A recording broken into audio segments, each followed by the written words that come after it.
જય હિન્દ। આજે આપણે આવી ગયા છે ગુણોત્તરનો એક મજેદાર દાખલો લઈને। આવા દાખલાઓને કઈ રીતે સોલ્વ કરી શકાય અને કઈ રીતે આપણો સમય બચાવી શકાય એ જોવાના રહેશે આજના વિડીયોમાં।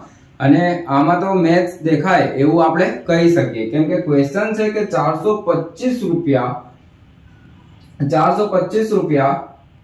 4 પુરુષ 5 સ્ત્રી અને 6 બાળકોમાં એવી રીતે વહેંચવામાં આવે છે કે એક પુરુષ એક સ્ત્રી અને એક બાળકનો જે ગુણોત્તર છે 9:8:4 હોય, તો સ્ત્રીનો કેટલો ભાગ હશે એ આપણને પૂછ્યો છે।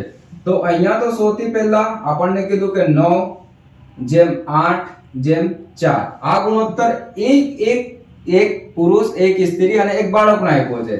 અને ટોટલ રૂપિયા આપણી પાસે કેટલો છે 425 રૂપિયા જે છે એ આપણી પાસે ટોટલ છે। તો આ લોકોને પુરુષ કેટલા છે 4 છે, સ્ત્રી કેટલી 5 અને બાળક કેટલા 6।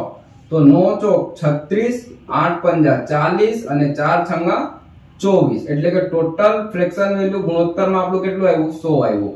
અને ક્વેશ્ચનમાં ટોટલ કેટલા આપ્યા છે કે ભાઈ 425 રૂપિયા છે।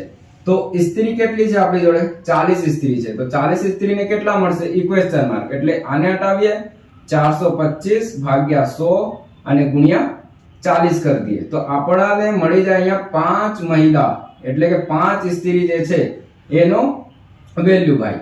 તો અહીંયાથી 2 વારમાં, અહીંયાથી 5 વારમાં અને અહીંયાથી આ જાય 5 અંડા 40 અને પાછા 25, 85 નો ડબલ કરી દઈએ એટલે કે 170। પણ ક્વેશ્ચનમાં આપણને ઓપ્શનમાં 170 કઈ જોવાતા નથી, એટલે કે એક મહિલાનો પૂછ્યો છે, એટલે કે એક સ્ત્રીનો પૂછ્યો છે આપણથી।